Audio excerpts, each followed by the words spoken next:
In a beautiful African village nestled between the hills, where the sun painted the earth and the palm trees whispered secrets, there lived a girl named Olie. She was known for her unusually large ears. Her ears stood out like delicate wings against her dark skin. From a very young age, Olie faced ridicule. The other children pointed, laughed, and called her all sorts of names. Their words hurt so much like stinging bees. Elephant ear, elephant ear, elephant ear. They teased with their laughter echoing through the dusty streets. Olie's mother, Madame Agbo, tried to shield her from the cruelty. She braided Olie's hair to cover her ears, but the whispers persisted. Now wow, which kind small pikin with ear like trumpet? My sister, if na me get that pikin, I don't try since for bush. I dey tell you. Her age mates avoided her like plague. They refused to play with her, so Olie was mostly found alone. As she grew, her ears became even bigger. The village elders shook their heads, muttering about bad luck and curses. But Olie's father, Baba Igoli, remained silent, a man of few words. His eyes filled with sorrow. He cried, lamented, and asked the gods why they had given him a daughter with such ears. As Olie grew, her mysterious ears began to display. On some days, it looked very big and mighty. On other days, it looked moderate. The villagers laughed. Oh boy, now wow, which kind ear be this one now? Who wan marry this kind one? I fit pity am sha, marry am as second wife. Sophia Akwa, even as seventh wife, I no go marry this girl with her elephant ear. Olie cried, but every market day, her mysterious ears kept changing into different shapes and forms, and the villagers would sing and chant derogatory songs whenever she passed by. Several years passed, and Olie turned 25. She began to find solace under the big ancient mango tree, their branches reaching for the sky. Olie believed they held secrets, the whispers of generations past. She would sit under the mango tree every evening, crying and asking the gods why. One evening, as Olie sat under the mango tree, crying profusely, a wise old woman appeared before her and started consoling her. My child, your ears are not a curse, they are a gift. Listen closely and you will hear the world's secrets very soon. Why? Why do I bear these ears? I am tired of these ears. Worry not, my child. Good news awaits you very soon. As Olie walked back home that evening, her heart fluttered. Could it be true? She thought to herself. She vowed to embrace her ears and turn them into a vessel of wisdom.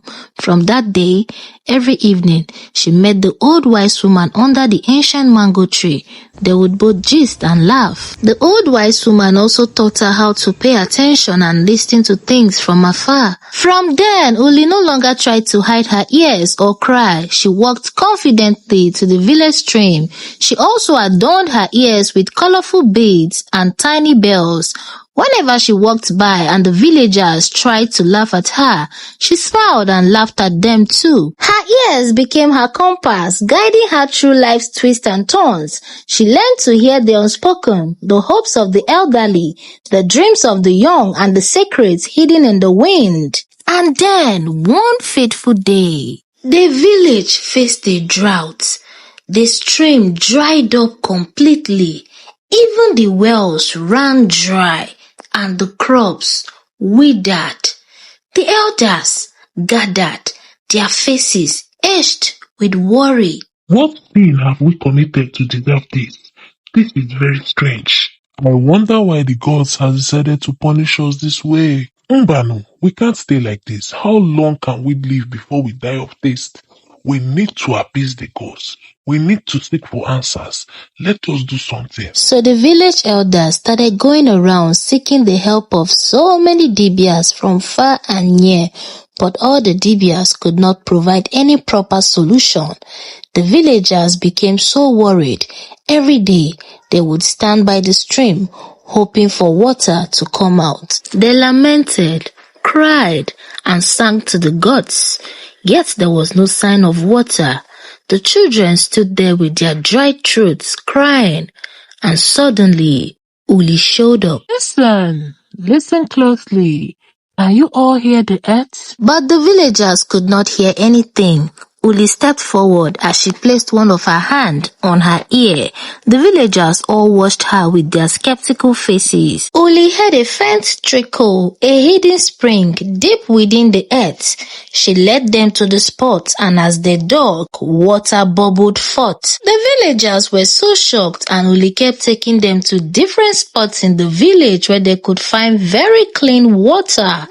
They all rejoiced. They carried her and raised her towards the sky. Olie became a hero. A girl with big ears had saved them all. Even the elders and the elderly women who had once judged her, insulted her and called her a cursed child, started using the same mouth to praise her.